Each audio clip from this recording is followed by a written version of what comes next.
pencils cost ₹10 and 4 pencils cost ₹20. And 3 men can do work in 2 days and 1 man can do work in 6 days. मतलब एक quantity को change करने में दूसरी quantity भी change हो रही है, like this. So let's find out क्या है ये चेंज.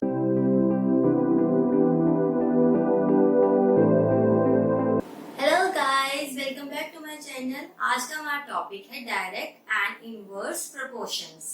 तो चलिए स्टार्ट करते हैं. सबसे पहले हम समझेंगे वेरिएशन को. तो वेरिएशन क्या होता है कि जब दो क्वांटिटीज एक दूसरे पर इस तरह से डिपेंड करती हैं कि एक को चेंज करने से दूसरी भी चेंज हो जाए. जैसे इस केस में क्या था कि 2 पेंसिल्स 10 रुपए की हैं, तो 4 पेंसिल्स कितने की है, 20 रुपए की. मतलब हमने पेंसिल्स की क्वांटिटी को चेंज किया, 2 से 4 कर दिया, तो वही जो कॉस्ट है वो भी 10 से 20 होगी. मतलब एक को चेंज करने से दूसरी में भी चेंज आ गया. तो जब ऐसा सिनेरियो हो कि एक क्वांटिटी को चेंज करने से दूसरी में भी चेंज आ जाए, तो वो दो क्वांटिटीज को हम कहते हैं कि वो वेरिएशन में है. क्लियर. वैसे ही इसमें जब यहाँ पे 3 मैन 2 डेज में काम कंप्लीट कर रहे हैं, तो वैसे यहाँ पे 1 मैन 6 डेज में काम कंप्लीट करेगा. ठीक है. तो मतलब मैन को हमने से कम करा तो डेज बढ़ गए, इसको चेंज करने से ये चेंज हो गया. तो मतलब यहाँ पे मैन और डेज भी वेरिएशन में है. क्लियर. अब ऐसे और भी एग्जांपल्स, जैसे कि अगर आप जितने ज्यादा आर्टिकल्स खरीदोगे उतनी ज्यादा कॉस्ट बढ़ेगी. ठीक है. यहाँ आप जितनी तेज कार चलाओगे उतना टाइम आपको कम लगेगा डिस्टेंस कवर करने में जहाँ पहुंचना है आपको. ठीक है. तो ऐसे आपको और भी बहुत सारे एग्जाम्पल्स मिल जाएंगी अपनी डे टू डे लाइफ में. Just think about it. So हम करेंगे वेरिएशंस की टाइप्स को. वेरिएशंस के 2 टाइप्स है, एक डायरेक्ट प्रोपोर्शन और direct variation, and second is inverse proportion और इनवर्स वेरिएशन. इसको हम इनडायरेक्ट प्रोपोर्शन भी कहते हैं. एज ए डायरेक्ट है ये इनडायरेक्ट, बट यूजुअली हम इसको इनवर्स प्रोपोर्शन से ही डिनोट करते हैं. ठीक है. सबसे पहले हम करेंगे डायरेक्ट प्रोपोर्शन, फिर हम करेंगे इनवर्स प्रोपोर्शन, और फिर हम एग्जाम्पल्स करेंगे इन दोनों के बेस पे, जिससे आपको अच्छे से टॉपिक साथ समझ में आ जाएगा. ठीक है. So first is direct proportion. Direct proportion क्या होता है कि जब एक क्वांटिटी इंक्रीज होती है तो दूसरी भी इंक्रीज हो जाती है. यहाँ पे अगर एक क्वांटिटी डिक्रीज हो रही है तो दूसरी क्वांटिटी भी डिक्रीज हो जाती है. Let's understand this with an example. अब इसमें यहाँ पर जो क्वांटिटीज हैं, एक पेंसिल और उनकी कॉस्ट. तो ये फर्स्ट क्वांटिटी है. ठीक है. ये सेकेंड क्वांटिटी है. तो अब पेंसिल्स, 2 पेंसिल्स 10 रुपए की है, 2 की हमने 4 पेंसिल्स कर दी, 4 पेंसिल हमारी 20 रुपए की है. मतलब क्वांटिटी इंक्रीज हुई है. ठीक है. तो कॉस्ट भी 10 से 20 इंक्रीज हो गई.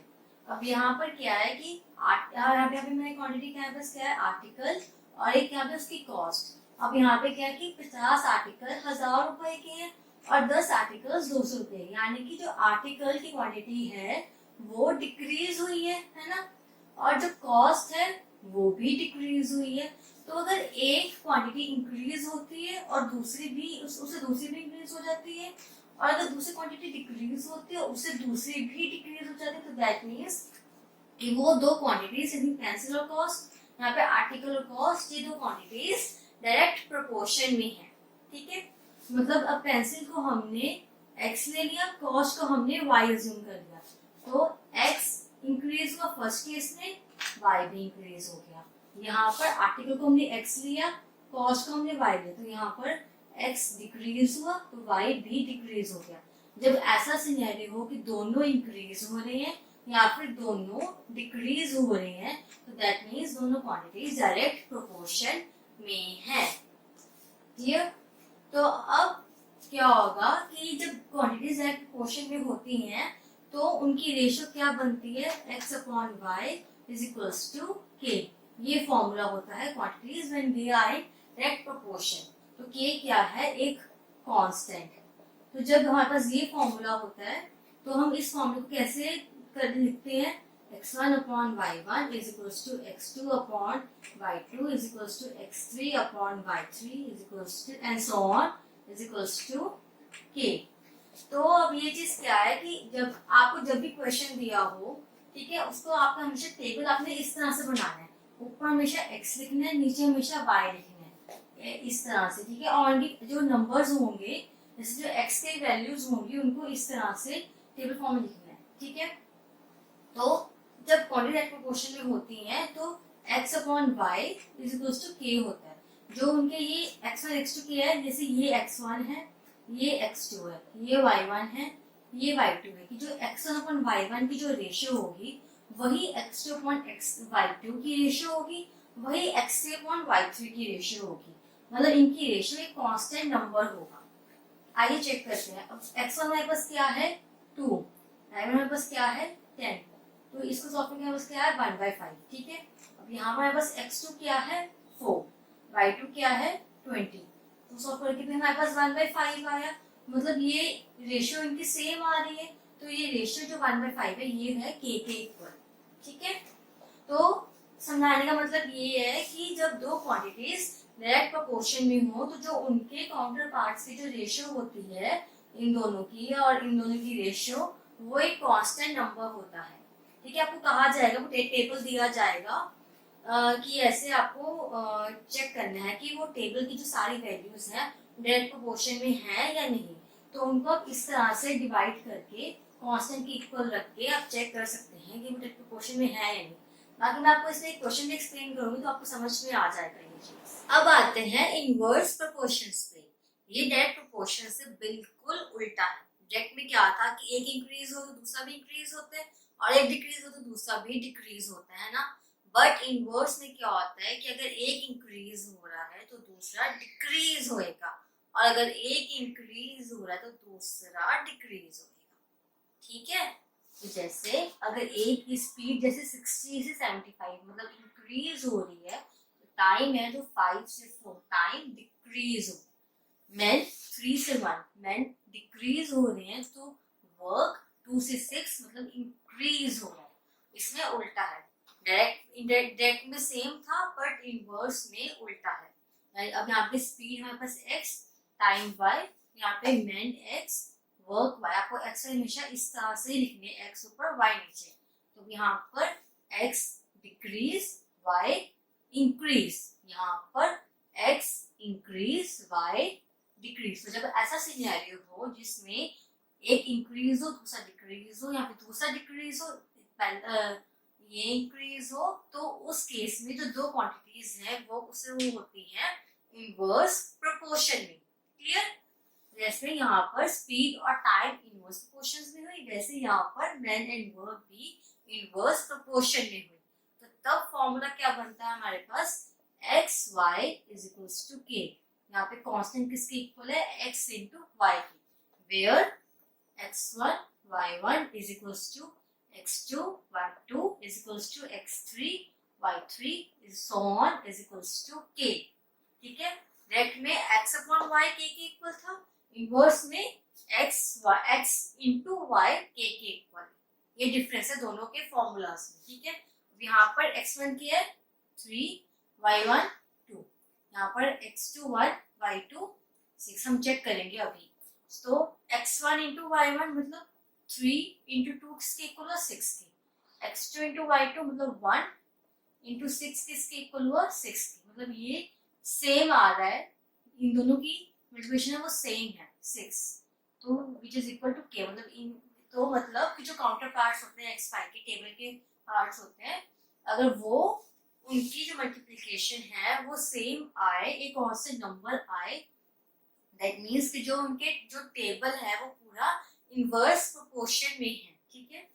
तो अब इसमें भी चेक कर सकते हैं आप, x1 क्या है हमारे पास 60, हमारे पास y1 क्या है 50, तो 5, तो 6 5 30 300। हमारे पास x2 क्या है 75, हमारे पास y2 क्या है 4, तो ये भी 300। तो दोनों सेम एक नंबर के इक्वल है, तो दैट मीन्स यहाँ पर ये टेबल पूरा इनवर्स प्रोपोर्शन में है, ठीक है। अब आपके एग्जाम्स में इस चैप्टर के बेस पे ऐसे स्टेटमेंट लेवल क्वेश्चंस आते हैं। तो जब भी ऐसे क्वेश्चंस आते हैं कैसे सॉल्व करना होता है, पहले तो स्टेटमेंट पढ़कर टेबल बनाना होता है। जैसे मैंने टेबल लास्ट सिनेरियोस में बनाया है, ऐसे टेबल बनाना होता है x ऊपर y नीचे करके, और उसके बाद चेक करना होता है कि वो क्वेश्चन डायरेक्ट का है या इनवर्स प्रोपोर्शन का है। तो जिस भी प्रोपोर्शन का वो क्वेश्चन होएगा उस प्रोपोर्शन का फॉर्मूला अप्लाई करके आपको फर्दर सॉल्व करना होगा वो क्वेश्चन। तो चलिए स्टार्ट करते हैं कि कैसे हम सब कुछ करते हैं। सो हमारा फर्स्ट क्वेश्चन क्या है, अ लोडेड ट्रक कवर्स 16 किलोमीटर इन 25 मिनट्स। एक लोडेड ट्रक है, उसने 16 किलोमीटर 25 मिनट में कवर किए।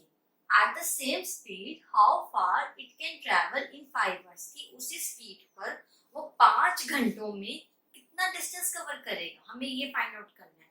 तो हमारे पास एक तो हमारे पास ये किलोमीटर्स दिया हुआ है, डिस्टेंस दिया हुआ है, एक हमारे पास टाइम दिया हुआ है। तो हमारा टेबल ये दो क्वांटिटीज का बनेगा। So first quantity is distance. Distance हमारा क्या है, किलोमीटर्स में, तो हम लिखेंगे डिस्टेंस ब्रैकेट में इन किलोमीटर्स, ठीक है। और हमारे पास सेकंड क्वांटिटी क्या है, टाइम। टाइम हमारे पास दिया हुआ है मिनट्स में।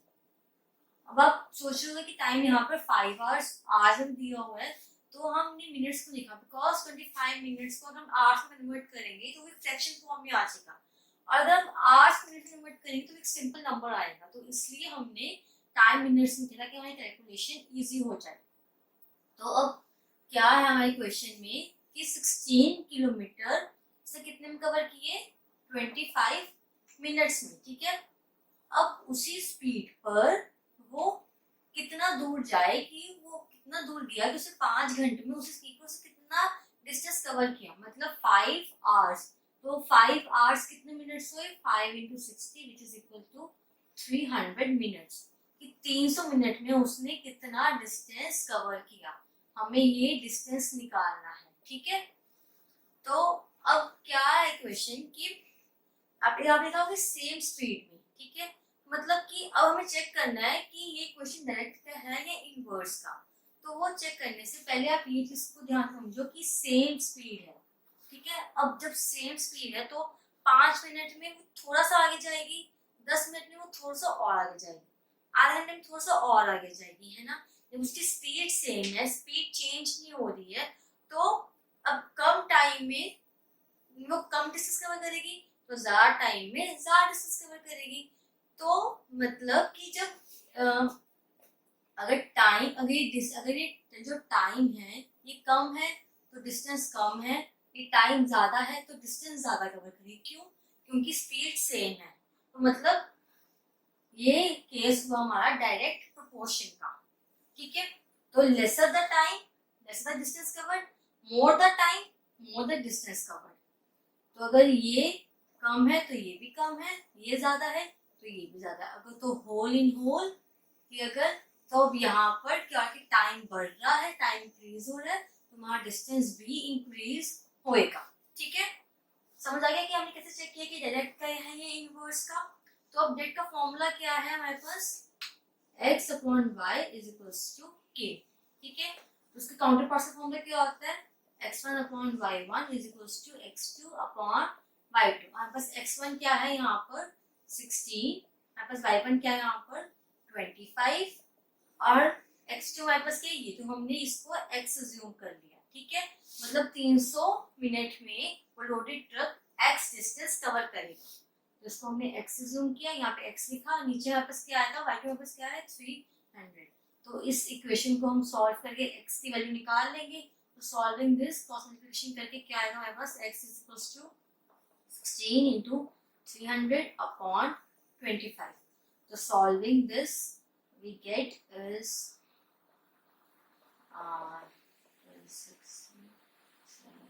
192 किलोमीटर। मतलब उसने 300 मिनट में 192 किलोमीटर कवर करे। मतलब पहले उसने 25 मिनट में 100 किलोमीटर कवर किए थे, अब उसने 300 मिनट में 192 किलोमीटर कवर कर लिए। मतलब 5 घंटों में उसने इतने किलोमीटर कवर कर लिए। मतलब बड़ा हुआ, बढ़ गया ना, ये 182 हो गया। तो यहाँ पे टाइम भी 25 से 300 हुआ, यहाँ पर डिस्टेंस 16 से 182 हुआ। तो ये केस ज्यादा डायरेक्ट प्रोपोर्शन का केस है, ठीक है। अब कुछ इस तरह के क्वेश्चंस भी दिए जाएंगे जिसमें आपको टेबल कंप्लीट करना होगा, यानी जो ये वैल्यूज है यहाँ ये x1 y1 x2 y2 ये वैल्यूज को फाइंड आउट करके टेबल कंप्लीट करना होगा, ठीक है। तो इसमें क्या है कि कहा गया है कि नंबर ऑफ शीट्स है फर्स्ट क्वांटिटी, यानी हमारी x, और सेकंड क्वांटिटी में पास क्या है weight of sheets in grams, तो ये हमारी हुई y। अब चेक करना सबसे पहले कि ये केस हमारा जो ये टेबल है, टेबल डायरेक्ट का है या इनवर्स का, तो उसके अकॉर्डिंग हम फॉर्मूला लगाएंगे और फिर सॉल्व करेंगे। तो अब चेक करते हैं, यहाँ पे क्या है कि नंबर ऑफ शीट्स और वेट ऑफ शीट्स। अब यहाँ पे शीट्स ये पे 12 है, ये पता नहीं हमें, ये 36 है, ये 150 है, मतलब शीट्स बढ़ रही हैं, तो ये 40, ये 70, 200, ठीक है। मतलब जितनी ज्यादा शीट्स बढ़ रही है उतना वेट बढ़ रहा है, तो जाहिर सी बात है जितनी ज्यादा शीट्स होगी उतना ज्यादा वेट होगा शीट्स का, ठीक है। और इस टेबल में शीट्स का जो क्वांटिटी है वो इंक्रीज भी हो रही है, मतलब ये इंक्रीज हो रहा है, तो साथ में जो वेट है वो भी इंक्रीज हो रहा है, दोनों क्वांटिटीज इंक्रीज हो रही है, दैट मींस ये केस है डायरेक्ट प्रोपोर्शन का। तो जब डायरेक्ट प्रोपोर्शन का है तो उसका फॉर्मूला क्या होगा हमारा, x upon y is equals to k।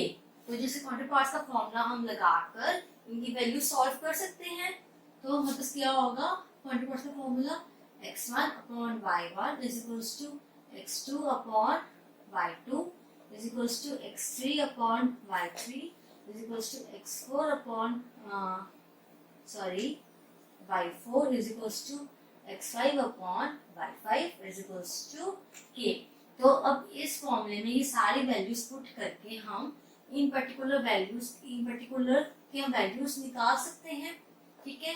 तो हमारा x1 क्या है यहाँ से 12, हमारा y1 क्या है 40 इज इक्वल्स टू हमारा x2 क्या है x1 के इक्वल, हमारा y2 क्या है 70 के इक्वल, हमारा x3 क्या है 36 के इक्वल, हमारा y3 क्या है y1 के इक्वल, और हमारा x4 क्या है x2 के इक्वल, हमारा y4 क्या है 200 के इक्वल, हमारा x5 क्या है 150 के इक्वल, हमारा y5 क्या है y2 के इक्वल।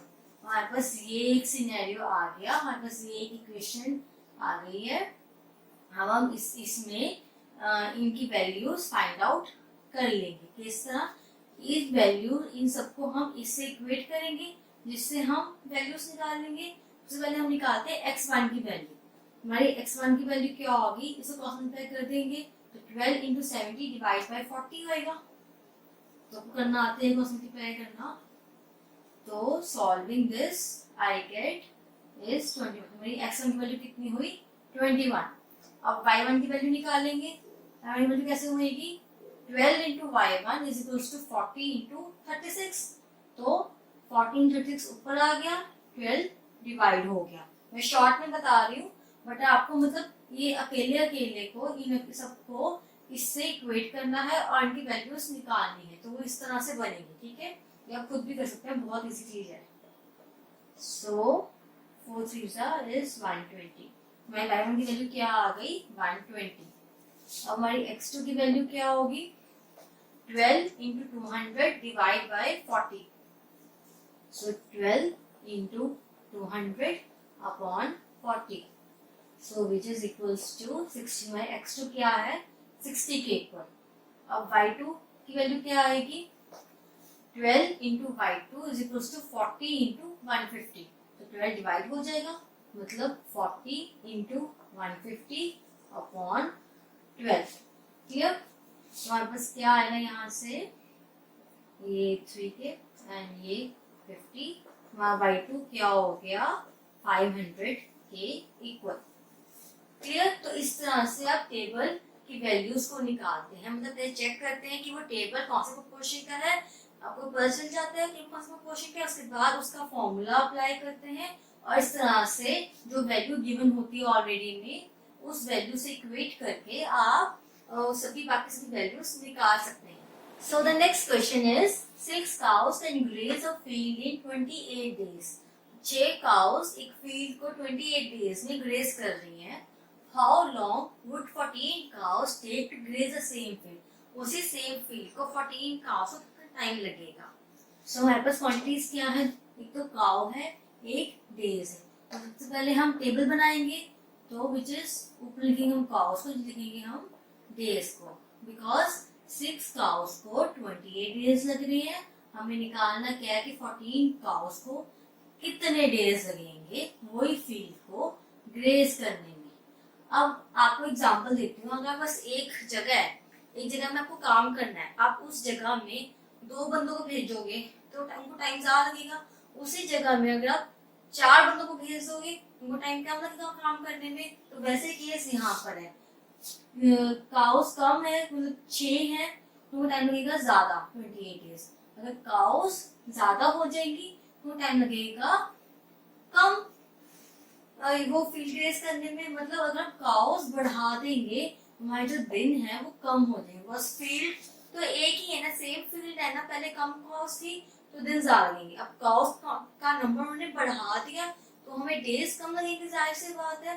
तो अब जब एक क्वांटिटी इंक्रीज कर रही है तो दूसरी क्वांटिटी डिक्रीज कर रही है, ठीक है। तो ये केस कौन सा हुआ हमारा, इनवर्स प्रोपोर्शन का। तो इनका फॉर्मूला क्या होता है, x into y is equals to k, ठीक है।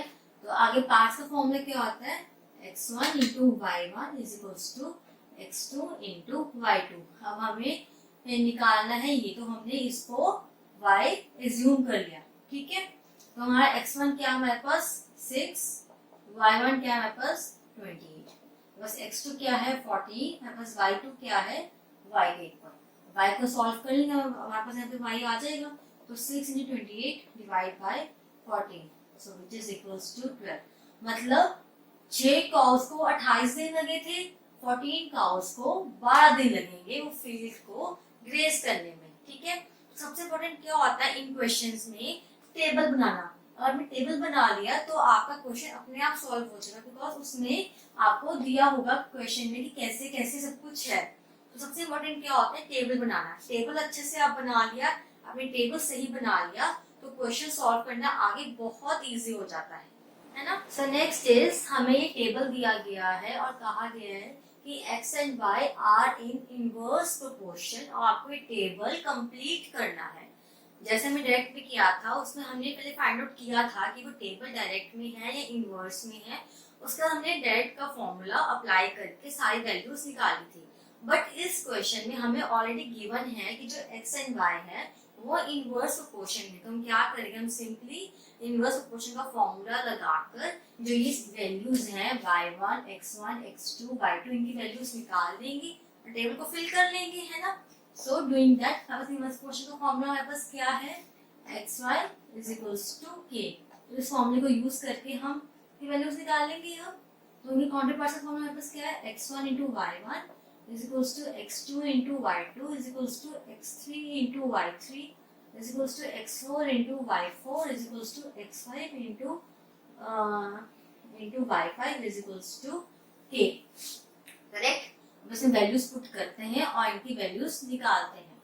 सो हमारे पास x1 हमारे पास क्या है 12, हमारे पास y1 क्या है 8, हमारे पास x2 क्या है 16, हमारे पास y2 क्या है y1 के इक्वल, हमारे पास x3 क्या है x1, हमारे पास y3 क्या है 4, हमारे पास x4 क्या है x2, हमारे पास y4 क्या है 16, हमारे पास x5 क्या है 48, हमारे पास y5 क्या है 42, तो ये y2, ठीक है। अब हमारे पास ये एक इक्वेशन से बन गई है। अब हम इसमें से इसके साथ इक्वेट करके, हर एक से इक्वेट करके हम इनकी वैल्यूज निकाल लेंगे, जैसे हम डायरेक्ट में किया था।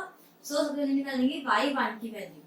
सो y1 is equals to 12 into 8 अपॉन 16, 16 नीचे आ जाएगा, है ना। So solving this we get y1 is equals to 6। अब हम x1 निकाल लेंगे, हमारे पास x1 क्या आएगा 12 into 8 डिवाइड बाय 4। तो सॉल्विंग दिस हमारा x1 क्या है 24 के इक्वल। अब हम निकालेंगे x2, so 12 into 8 divide by 16। सो हमारा x2 किसके इक्वल आ गया 6 के। हम निकालेंगे y2, तो 12 into 8 डिवाइड बाय 48। तो हमारा y2 किसके इक्वल आ गया 2 के। तो इस तरह से हमने सबकी वैल्यूज निकाली, वैल्यू पुट कर दो, आपका टेबल कंप्लीट हो जाएगा, है ना। ये चैप्टर बहुत इजी, बस मेन थिंग क्या थी इसमें कि आपको कंसेप्ट समझना था, उनके फॉर्मूले समझने थे कि टेबल कैसे बनाना है, टेबल से फॉर्मूला कैसे निकालना है, एंड आप क्वेश्चन सॉल्व कर सकते हैं। सो अगर आपको मेरी वीडियोस पसंद आ रही है, इनको ज्यादा से ज्यादा शेयर कीजिए, and yes don't forget to subscribe my channel. Thank you so much.